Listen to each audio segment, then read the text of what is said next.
Matt. So how many of you guys in the last few months have had that situation where you change something on your computer and suddenly when you try to log into a website you've been to before, they say, we don't recognize this? Anyone that? It's okay. Yeah. So what are the problems that we're going to be talking about tonight might help solve? So my name is David True, and I'm the president of NIPE. NIPE has been around for a dozen years now. And what we try to do is have evening events, doesn't take a lot of time out of your day, have a little socializing, and talk about an interesting topic somewhere in payments, transactions, fintech. We did one in July on paying for legal cannabis, which is becoming more and more of a topic. We did one on open banking a month ago. And one thing that characterizes our events are that we have interaction. So it's not listen to a set list of questions and then at the end of it, ask your own questions. If you have a question during the event, raise your hand because that makes for a much better event if you have interaction between those attending and those bright people who've graced us with their presence tonight. I'm not going to say a lot more, even though God knows I could. If you find this event interesting, please tell people because a new event, the more people we have and the more diversity of opinion we have, makes it better. I want to very much thank Davis Wright Tremaine. And no, first, any other NIPE colleagues here, like board members and stuff, raise your hand, people who work on events with us. Okay, so here are some of the folks that make NIPE happen. I'm going to chat with them afterwards if you want. Davis Wright Tremaine has been a wonderful spark sponsor. We've had a partnership for several years now. They have great folks here who know this space, and they're also very gracious at giving us a space to have and make our events happen. And so I want to thank them very much. And one of the great folks from Davis Wright Tremaine is here to my right. And I had to ask her to make sure I got the name right, but it's Emily Bremer, right? And Emily is extremely knowledgeable in this field and is going to be running the conversation this evening. So I will take my leave and eat because I'm really hungry and pass it off to her. Thank you, and we're thrilled to partner with NIPE for this event. As we all know, the title of the event is Your Body is a Better Password, The Rise of Biometrics. And I was just saying that I was very happy to be involved in this panel because it's a topic that it's been in the news, it's fascinating, and while biometrics are certainly not new, as we were just discussing now, biometrics have been used for identification and authentication purposes for a long time, depending on how you define them. It's something that has been the subject of a lot of innovation recently, and I know that there will be a lot of questions and opinions about it. And as David was just saying, we encourage people to raise their hands, to ask questions, and to interact with our panelists. And I'm going to take a brief moment first to introduce our three panelists. We have representatives from 3 different companies which interact with authentication at various points during the life cycle, and we're thrilled to have them here and to share their knowledge with us. So to my right, we have Walter Beisheim, who is the Chief Business Development Officer at Knock Knock and has over 30 years of experience in public and private companies in the information technology industry. And at Knock Knock, he's responsible for strategic initiatives to expand the global adoption of their strong customer authentication products and services. And next we have Bojan Simic, who is at Hyper. He is the CTO and co-founder, and he was previously an information security consultant for various Fortune 500 enterprises in the financial and insurance verticals. And he has a passion for deploying applied cryptography implementations in the public and private sectors, as well as experience in decentralized authentication and cryptography. And finally, we have Carrie O'Connor-Kalaha, who is at Authentics, which is a leader in automated identity detection and cyber fraud prevention. She has more than 25 years of experience leading Fortune 500 startup ventures and product organization products across the globe. She has been the Chief Product Officer at Citi FinTech, as well as the Vice President of Global Consumer Products at PayPal, and has given a number of talks on new and developing needs and interests of customers in domestic and international markets. So we have a wealth of experience. I know we already have a number of opinions and questions that have been expressed. I believe I heard biometric authentication described as bad and scary, as well as the past and the future, and we are excited to engage with all of those perspectives tonight. And so I'll kick off the discussion, but of course you can raise your hand and ask questions at any time. But first, I'd like each of our panelists to what led them to the biometrics and payment field. I've given a brief overview of their backgrounds, but what led each of you into the biometric space? We can go in turn. Yeah. So, well, I think that we have to first understand the age of the biometric space. Okay, so if you're as old as I am, there was once upon a time when you went in to cash a check and you had to provide something you know, something you are, right, and something you have, right? Something that you had was a printed copy of your check. Something that you knew was either the last four of your social security number or your mother's maiden name. And something that you are, if I go way back to when I first started doing that, was that my signature had to match the signature on my driver's license, because I'm talking about before driver's licenses had pictures, okay? And that was my biometric, was my ability to replicate my signature. Of course, over time, we started getting driver's license with pictures, and the authenticator was the person in front of you. It wasn't a machine, right? So it was not authenticating your fingerprint or your face print based on your mobile device, because none of us had mobile devices, right? But so what led me, however, just a thought, right? Because we've been using what you have, what you are, and what you know as multi-factor authentication since the 1960s, right? Now today we just look at it in a different way. What led me to this is that I've been in the fraud and false positive prevention space now for a little over a decade, the online fraud and false positive prevention space. You know, we've been working for the last 10 years on a number of signals that we could use online, things like our IP address, whether we're coming from the same IP block, whether we know something like a username and password, whether we know these KYC questions. So what's led me to here is the utilization of all of these weaker signals, which are things that are inferred, like because I came from this IP address once and the new person is coming from the IP address, it must be me, right? Two much stronger signals like, is it indeed a match of my fingerprint or my face print on my device? And by the way, did I do, as my colleague here talked about, a cryptographic authentication of the device that I had in my hand? So that's what's led me to where I am today, is working with a number of other weaker signals towards what we'd like to have today, which is security for you and me when we go online and perform a transaction. So how do we get into this? Right? Yes. So for me, my job before this for a long time was I used to do what's called white hat hacking. And what that is companies, big companies, usually banks and insurance companies, hire you to show up at their office and they give you a couple weeks and they're like, here's our system, try to hack into it. And every single time we were successful. There has never been a time where we were not successful, because this was back before, and to this day, companies still don't take security as seriously as they should. But every time we were successful, and 95% of the time that we were successful, it was because we stole or intercepted or got access to somebody else's credential and were able to get into the system. And that credential was always a password. And so that's the fundamental flaw in authentication and access today. The fact that we rely on this thing that humans have to remember, because we're not that great at remembering things. And so what got me into this was, hey, I was doing this every single week, for years, and I'm like, I'm tired of just stealing people's passwords and then being able to use them wherever I'd like. So what's a way to actually stop this and prevent it? And that was around the time that, the first iPhone was coming out with the first Touch ID.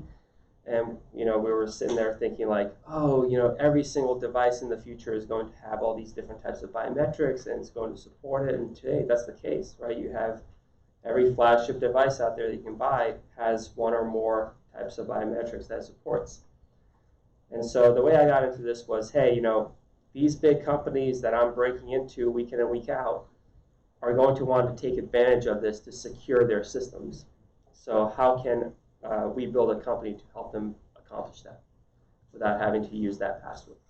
That's how I got into this. So I'll first answer why I'm here, and I think about identity and verification all day long, and then answer kind of the biometrics piece of it. So about 18 years ago, I found myself at a payments company in San Jose, California, and it was PayPal. It was about 1,000 people at the time, and having spent over a decade there, I found myself constantly challenged with how do we create a seamless and beautiful experience and enable a transaction between two people, and two people have been verified in a safe and secure way. But doing that requires you to authenticate at different various points in time, depending upon the risk of the transaction, and from many of the signals, as we all know and study day to day. And what I ended up realizing is that some of what we did, depending on where we were in the world, becomes a little bit about security fear. So you ask someone to log in. The reality is you already know who they are. But because of the way the flow is built, you continue to invoke, some sort of interstitial that asks people to create some verification of who they are. And as I started to explore that, I came to realize that payments is really about, at the core of it, identity. That money and the way it moves is really about exchange in a value between two people. You can call it US dollars, or you can call it, pounds, whatever the heck you want to call it, crypto. But you can't move that money and exchange value without verifying who the two parties are on either end, and vice versa. And in doing so, it made me think about, so what is identity money? It's really about access. It's about gaining access to the things you want in your life. It's about gaining access to the money that you need. It's about gaining access to the people. And that fueled my curiosity in the space. I'll say biometrics in general, I think we're all here because it's the next evolution of verification and authorization, but I think we can have a good debate of it's not going to be the last, and it's not going to be used just in and of itself, and there are risks towards it, as well as creating a very seamless and friction-free experience that I've been trying to do for 20 years. Thank you. And we have seen recent efforts to regulate both payments, generally speaking, with the PSD2, the Payment Services Directive 2, going into effect in Europe this year. We've seen biometric information addressed in the GDPR, in the new California Consumer Privacy Act, although not in great detail. But even with the existing regulation, and even understanding that biometrics as we know it has actually been around for much longer than some recent news articles would have us believe. What do all of you see as the current limitations in the regulatory system as it exists now? Well, we start at that end. We'll Start in the middle. I'm not a big 1, 2, 3. We got to mix it up a little bit. Go ahead. Or anyone who would like to jump in. So I think that anytime people that think about biometrics with regards to regulation, think about privacy. That's the big issue. That's the hot topic with regards to how the people's biometrics are actually stored, right? And so this kind of brings me back to the way that most people are currently authenticating, which is the password, right? So inherently, the password is, not that bad. The reason that people use the password to this day, the reason that people have been using passwords for 60 years in computing is because it's simple. People like the easy button, and as long as security controls are put in place that remove the easy button, people are going to find ways to circumvent it. And so around privacy controls and regulations in particular, I think that we see things like GDPR and PSD2 that are requiring that people's biometric data stays with them at all times, which I do think is the right approach. And then we see the alternative approach being taken in places like China, Colombia, Brazil, where you show up in Colombia and you try to exchange US dollars for Colombian pesos, and they take all your fingerprints. They take sometimes your face information, everything else, just to exchange money. And that's scary because the thing that's fundamentally wrong with the password is the fact that companies have a bunch of passwords in one place. So if you're the bad guy, you know exactly where to go to get access to this data. Well, if we do the same thing with biometrics, it's going to be the exact same scenario, right? So we have to make sure that regulation supports this motive or this narrative that biometrics should stay with the individual and shouldn't be centrally stored in some places where they can easily be stolen. Yes, sir. So one question related to that first is that if you don't know what GDPR or PSD2 are, one little rule in NIPE is if you bring up an acronym without explaining it, you're penalized. So Does everyone know what those are? She did it first. Okay. That's a precursor to my question. So I know GDPR and I read it once and kind of glossed over. How does it apply? How does it affect biometrics? Well, the GDPR basically says that you own your own information about you, and you should have control over that information. And there are certain consequences for any organization that has access to any of your personally identifiable information and does not take care of it. And as a result of that, your personal identifiable information goes somewhere else, right? So that's a European and EU law that has consequences to anyone who violates it. Okay, and that's been in place now for a couple of years, and most of us are accustomed to GDPR in terms of accepting cookies, right? So, so that's where that came from. It's probably a minor price to pay for having the large organizations have the responsibility to not compromise our personally identifiable information. There's also a question of what is personally identifiable information. So one interesting approach to that is that the German government, I don't know if anyone is familiar with an IP address, right? An Internet Protocol address, which is this number that could be either 12 or 16 digits long, right? And in the case of the German government, they determined that your IP address, your 16-digit IP address assigned to your individual home was personally identifiable information. Yes, yes. And so they insisted on truncating the last three. There's a dissension here. I'm sorry, I'm from Europe, and that's not correct. It is just in case if it's linked to your name, and if it can, I'm sorry, and that's the judgment of the European Court of Justice. Right. Okay. I mean, we can have a discussion about the Berlin court that made the ruling on that, but I mean that's not really the point, right? Whether it's that or not, the question is what is actually personally identifiable information was defined pretty clearly in the GDPR. So Can I have just another add? question? Sorry. Just a quick addition, because you mentioned China, Colombia, Brazil, but India is also storing Aadhaar essentially located. And Aadhaar, I think, is pretty much widely received as a very positive development for India as far as economic development and, well, in that regard, there was an effort to utilize biometrics broadly in India associated around that, and most of the payment processors have decided to go away from biometrics specifically because of the criticisms of Aadhaar. And so now you'll see that, for example, MasterCard is launching a new capability in India in the next 3 months that goes back to PINs associated with a specific credit card as a result of the consequences of having a government-owned biometric storage capability. Jerry, I believe you had another point. I just wanted to add something about Bjorn said about, you're asking the question, where's the regulation? Is it barriers or not? I mean, I think there's a reality that regulation isn't keeping up.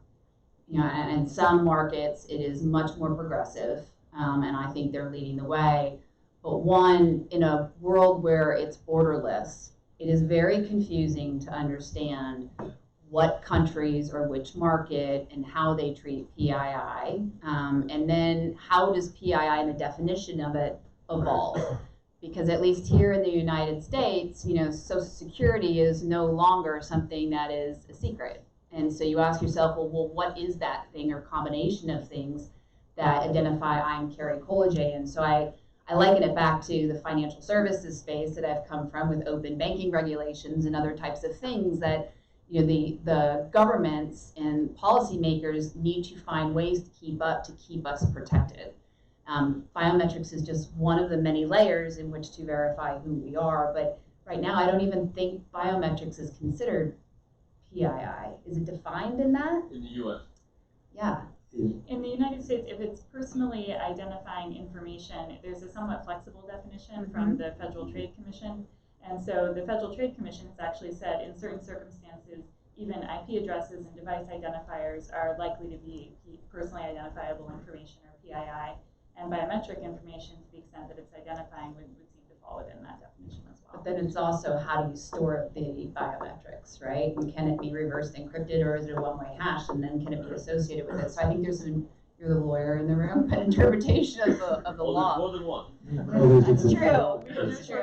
I better back There's off. also a control consideration, which I think is where you were going, is that if your biometric template is, my face exists on here, right, and not in someone's server, right? If it's under my control and I can determine who has access to it, then that's another consideration, as opposed to someone who is storing that information and he has the responsibility to me not to give it to anyone else, right? So one of the reasons why the FIDO approach, talked about FIDO, Fast Identity Online. Okay, that's a standard that was defined about 6 years ago for how you do a multi-factor authentication using biometrics and something called the device binding, which means they know that this is my device and they know that it's my biometric. Okay, but if you get back into PII, taking a FIDO approach to authentication has less exposure to the relying party than a situation where the relying party has my username, my password, or my biometric template in their server, right? And the reason is that if I have control over it, it's much less likely to be stolen. And by the way, if it's stolen, it's not because my template, my fingerprint or my face print was on Bank of America or Chase's server. Right? So we've talked just about GDPR and PII. We've got to get to PSD2, which is also an important consideration. Yeah, really any regulation where the regulation says, well, if you collect this person's PII, like their biometric data or social security number or whatever, if they request for you to delete it, you can delete it. You have to delete it by this time or something similar. Any of those approaches are just ridiculous, right? Because companies exponentially replicate data at all times, and the ability to actually go back and find it afterwards in all those places is just impossible, right? And it's being intercepted at all times and copied, and so like any of those approaches are just terrible, particularly when it comes to data and information that can be used to authenticate or identify an individual. Yeah. So let's just go back to that point you just made. FIDO, which for the longest time I just loved dogs, but now I know what it means. FIDO essentially says the data does not live on a server with much other data controlled by a central party, but it lives on a device you control. Now, how would that apply in the GDPR? You have to be able to delete it or undo it. How would that change? Well, it's under your control. You can delete it. It's under yours. I have it here, and I decide who has access to it. So that makes it not subject to some of the GDPR. Well, it's less of a liability because your bank doesn't have your template in their server like they have your username and password. And in template, does that just mean whatever piece of biometric information is that your word? Well, it's whatever authentication information that's uniquely identifiable with you is, like your username or password, or your fingerprint template, or your face print, or your voice print, or whatever that happens to be. But what GDPR does is it says that if you are entrusted with keeping my PII and I have a commercial relationship with you, then you have certain liabilities in terms of the possibility of exposing my PII to someone else. It sounds like the practical ability to do that is the point you just made. That's stupid. yeah, from a biometric perspective, yes. Doesn't your information needs to be on both places to be able to identify you? Like the company needs to have. No, it doesn't, because as my friend said here, you can have a cryptographic binding between the device. You can challenge the device to respond to the cryptographic binding, and you can have the device check with the authenticator to see if your profile passed, right? And then I know in FIDO what kind of authenticator was used, and I can decide as the relying party whether I want to accept that authenticator for this specific transaction. And by the way, FIDO authenticator does not have to be a biometric authenticator. It could be a PIN authenticator, it could be a yes-no authenticator, it could be any authenticator that someone puts together to utilize. So in other words, they pass the result of the test and then sort of a scoring on the reliability. That's correct. Not a Not score, the it's, actual. it's binary. It's either it passed or it didn't, Okay. right? So It it's doesn't 1 or say what your 0. fingerprint is, it says it matches. You are who you say you are. Yeah. And therefore proceed.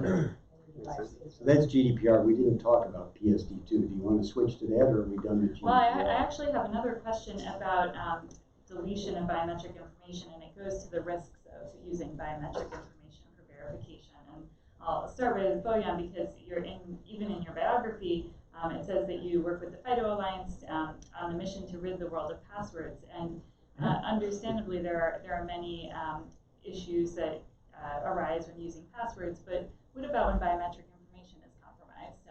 And starting with you, is that first, how can we address that risk? And second, is that even the biggest risk that we should be worried about with regard to biometric information? Or are there other more troubling dangers that we haven't even discussed yet? Yeah, has anyone ever been on this website called thispersondoesnotexist.com? No, but it's quite good. So you can go on this website and it'll just, as soon as you load the page, it just shows you a picture. And it shows you a picture of a person, and it looked totally real, but they actually don't exist. And the way that these pictures are generated is by taking machine learning and looking at a bunch of different images of different people and creating a face. And so That can be liveness detected absolutely, as well. yeah. So computing is good enough now where you can actually, go on somebody's Facebook, go on somebody's Instagram, go on their social media, look at all the pictures that they've ever posted. And you can actually use machine learning algorithms to create images and videos of these people that they've never actually made or taken. And so your biometrics are already compromised. It's really not that difficult to do. Your face recognition data is already compromised. I was part of the consulting that I did at my last job was for the federal government, and I was part of the Office of Personnel Management breach that they had, where they lost like 5 million government workers' fingerprint data. And their solution to me was, hey, you guys lost my fingerprint information. What do you suggest I do? They said, well, don't use your index fingers ananymore for the government type of work. And I'm like, well, that's kind of, so I got 8 left. So the biometric data is already compromised. I think we should just make that assumption, right? And so the solution is to bind what I use and what I have every single day with my accounts. And that's my device. Like, I take this thing everywhere with me. Like, if I leave for work and I forget my wallet at home, I'll get by. If I leave for work and I leave this thing at home, I'm going back. Right? Continue a bit further with it, just to make sure. When you say bind, tell me practically what that means. Yeah, so let's say I want to use my phone, right? The fact that I have my phone to log into my bank account. My bank needs to know that this is my phone for sure. Right, so I can bind my device to my account in multiple ways, and I can do that by walking into a JP Morgan Chase branch and showing them my passport and my ID and things like that, and I can bind my device, say, look, here's my passport, this is my phone, make sure that I can only use this phone to log into my account. So that's what binding means itself. And there's different ways of binding, right? So for my bank account, I may need to do a secure way of binding my identity to my mobile device, like walking into a branch. But if it's like a social media messaging app or something that's not consequential to my everyday life, it may be simpler. It may be just getting an SMS message on this thing because I really don't care about the security of it that much. So there's different types of binding depending on the level of assurance and the type of service that you're accessing. And there may be GDPR or whatever else that requires different types of binding depending on what you're doing. So just thinking of an example that many of us know, the Face ID that with the iPhones. Is that binding my face to the particular device? So you've got both the identity of the device from the SIM card, from the little card that says what network it belongs to, and my face, and they're bound together, so the two of them are two factors? So your face is bound to your device, and your face information, the actual biometric data, always stays on your device. It never leaves your device. And that's, believe it or not, Apple does care about privacy. And so... Are we that cynical? So they actually ensure that your biometric data never leaves. Actually, none of the apps on your phone can even get that biometric data off of your iPhone, even if they wanted to, which is really great. But if you remember, before the Face ID, you had the Touch ID, and you can enroll 10 different people's fingerprints, right? So your significant other, your kids, or whatever else could enroll their fingerprints, and then if they open up your JP Morgan Chase account on the app, they can log in and transfer money, right? So at that point, there's other additional types of binding that you may have to do, like selecting a PIN or maybe a different type of biometric on top of that to ensure that your kid can't just open your app and transfer. Just to be clear, so that the use of the face template in that case on the phone that's stored, and to use the face to access, say, PayPal app, that's binding. So that is binding by using what he mentioned, which is the FIDO specification, which is the fact that you provide the right face to your iPhone unlocks that cryptographic key that is then used to authenticate you to that service. So the iPhone sends out a cryptographic key, which would be hard to break anyway, and all the key says is yes or no. It doesn't say you're David True. It's actually a key pair. Okay, so what's been going on in your PC and in your mobile device now for about 6 or 7 years is that you have something referred to as a secure enclave, or in the case of an iPhone, a trusted execution environment. Okay, and that trusted execution environment has the capability of generating a unique private-public key pair, and that's the sort of thing that's used to validate when you go to a website that it's SSL approved, right? It's a cryptographic binding, it's a mathematical thing, right? But your device generates a key pair when you register your device and bind your device to a specific relying party like your bank. So that's one piece, is to verify that indeed this device that I'm using right now to try to authenticate myself is the device that was originally registered when the bank felt comfortable that it was me that had it in my hand. Okay, so that's one piece, is the device binding. And that happens through a cryptographic relationship between a server and my device that's unique to that device. So the server says, is it really Walter? And the device can tell the server based on the cryptographic that it is indeed my iPhone that was originally registered. The second piece of that, and the second part of the multi-factor authentication, is the biometrics on the device. So it's the Touch ID or it's the Face ID. And so after I've bound to the device, I also have a below the operating system level, as he just referred to, connection to the authenticator. It allows the authenticator to confirm whether it is my face or my fingerprint that was registered. And beyond that, by the way, okay, there's one face print per device, right? You can't have multiple face prints on an iPhone anyway. But you can have multiple fingerprints because you have multiple fingers, right? And it could be my son's fingerprint. However, again, in the FIDO specification, if I register with this fingerprint and I go back subsequently and challenge the device and a new fingerprint has been registered, that information is then sent back to the server, and the person on the server can decide whether they're confident with the fact that it's me and not my son that happens to have his fingerprint registered. Now, all of those, is that clear? Getting there. I mean, I've been wrestling with this for a while, and the whole chain of authentication or chain of, I don't know the right word to use, that take place in this have many steps in them, which I've taken a little while to wrap my head around. But I'm getting there. Right, and you know, security really shouldn't be that simple from the standpoint of the architecture. What it should be simple with is the user experience, right?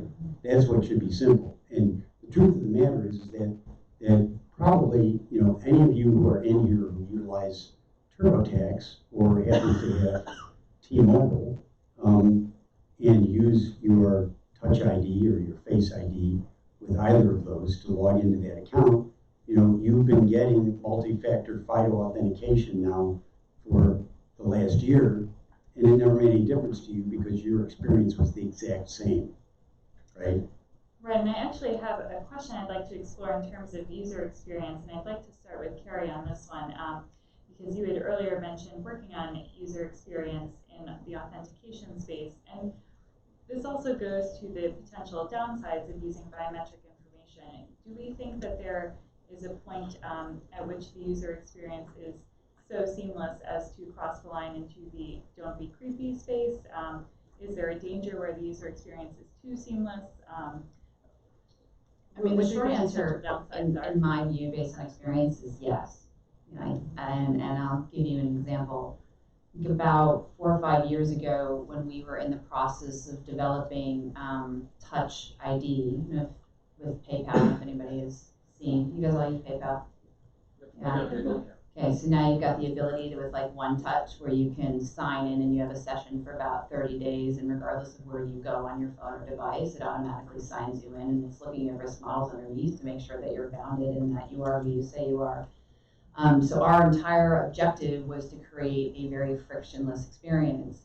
What we found in certain areas of the world, particularly I think it was Germany, back to our European friend over here, was that if you didn't have some friction in the process, it was actually uncomfortable. Like they didn't trust that you were doing the security behind the scenes. So we at that time had to reintroduce friction back into the flow. And so what we realized is that depending on what type of transaction is happening, you know, the cultural nuances, you know, where they are as far as their belief in consumer knowledge and education around security in general, we had to build our experiences and our flow to suit that. Now I say that knowing that you fast forward 5 years and all of us as consumers expect the world to be easy and expect the things that we interact with to know what we want before what we say what we want, because we live in a very cluttered and noisy world. And so I do think over time, people are going to get more and more comfortable verifying who they are, whether it's either for a transaction or it's access to a home or whatever it may be, where there isn't friction. I think what we as a collective organization need to do is to start educating the end consumers about what to expect, when to expect, and when we should disrupt the flow in general. So the short answer is yes, I think you can step over the line. But just like any of us who design products or experiences or services or capabilities, it's all about who you're targeting.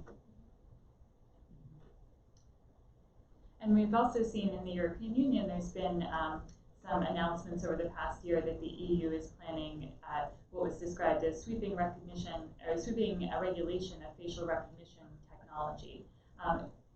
Do we think that's the right approach in terms of regulating a specific biometric identifier or potential authenticator in its own regulation? Do we think this should be part of a broader regulation of biometric information?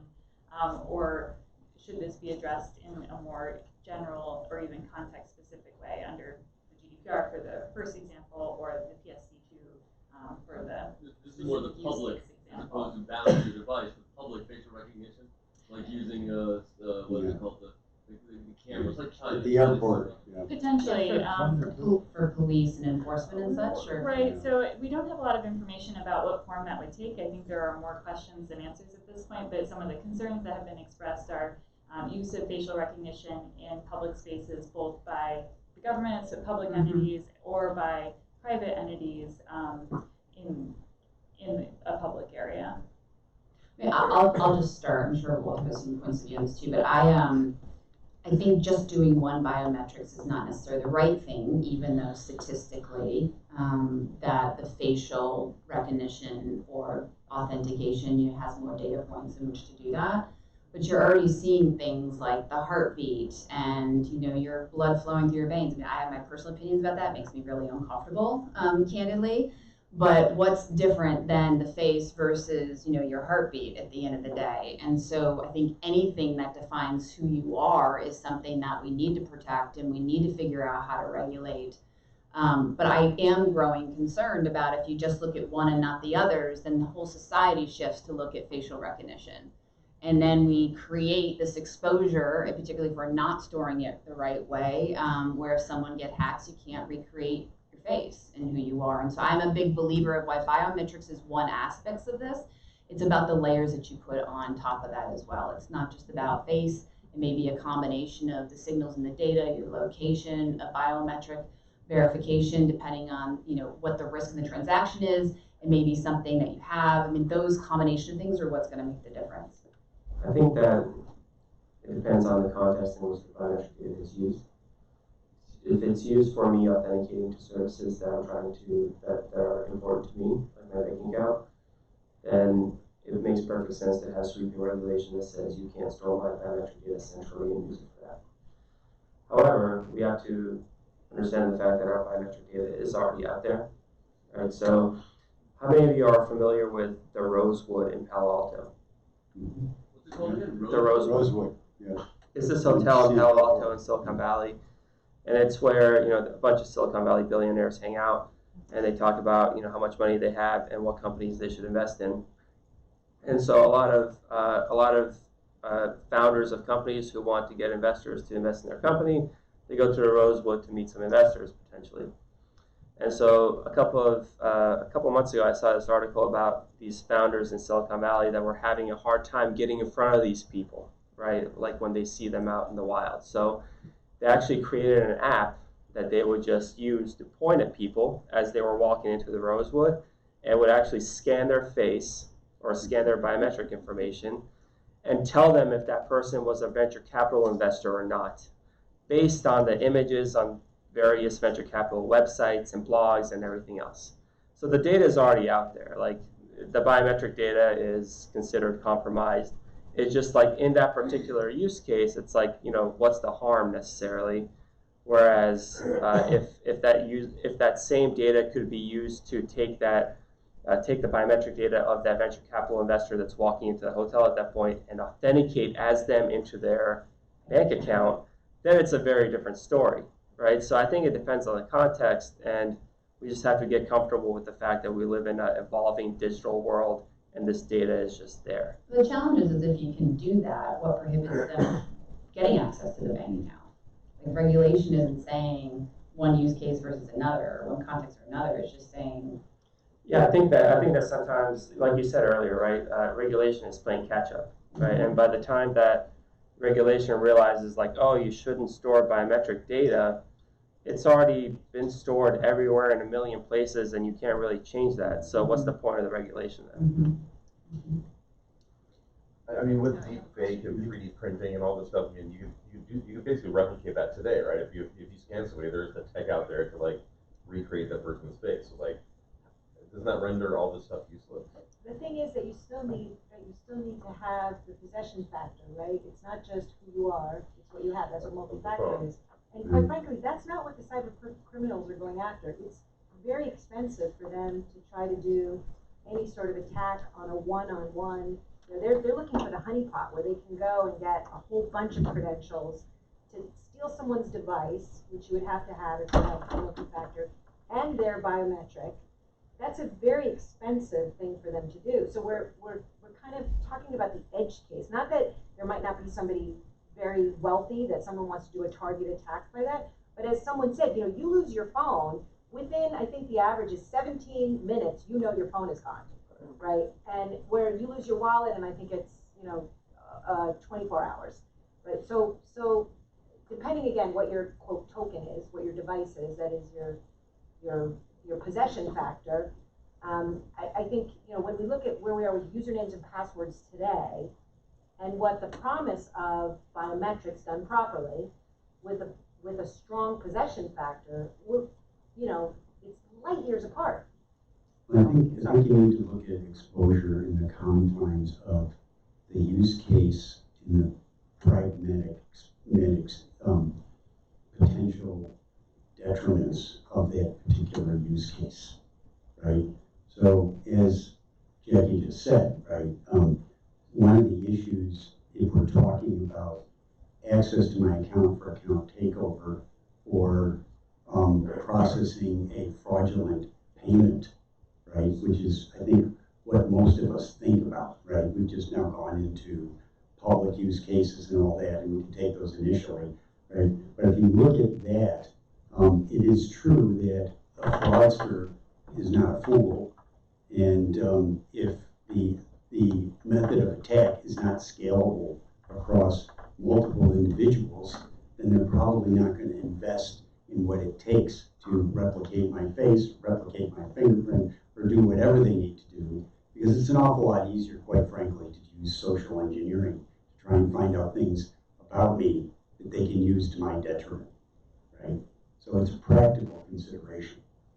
Another question? So if I may infer from the previous few minutes of discussion, my face is probably out there in a lot of places, but my face connected with my phone is much harder to achieve, and consequently, the fact that my face is available a lot of places should not worry me so much, since if I'm being authenticated with my face bound or connected with a device, that's far, far, far more secure. Yeah, and we're also assuming that you can get the same facial print profile, right, from a picture that you get from using your phone in front of your face when you register it, because, you know, biometric authentication techniques do improve over time, right? And I'm not saying you couldn't do that with a picture, right? But, you know, the question is, there are other things that are being done with your iPhone and with your fingerprint and with, you know, finger on glass, face on glass, all those sorts of things that are moving in the direction of making it more difficult to compromise those capabilities. But even so, you know, I'm probably a lot more at risk if I have a net worth of, you know, our most recent Democratic candidate than me, right? His facial capability and fingerprints would probably be a lot more valuable to a fraudster, right? So I think that's a consideration. But getting back to biometrics, yeah, I think that we need to be concerned about where our biometrics are for a lot of considerations. But on the other side, I think what people are trying to do in the information access, account takeover prevention, and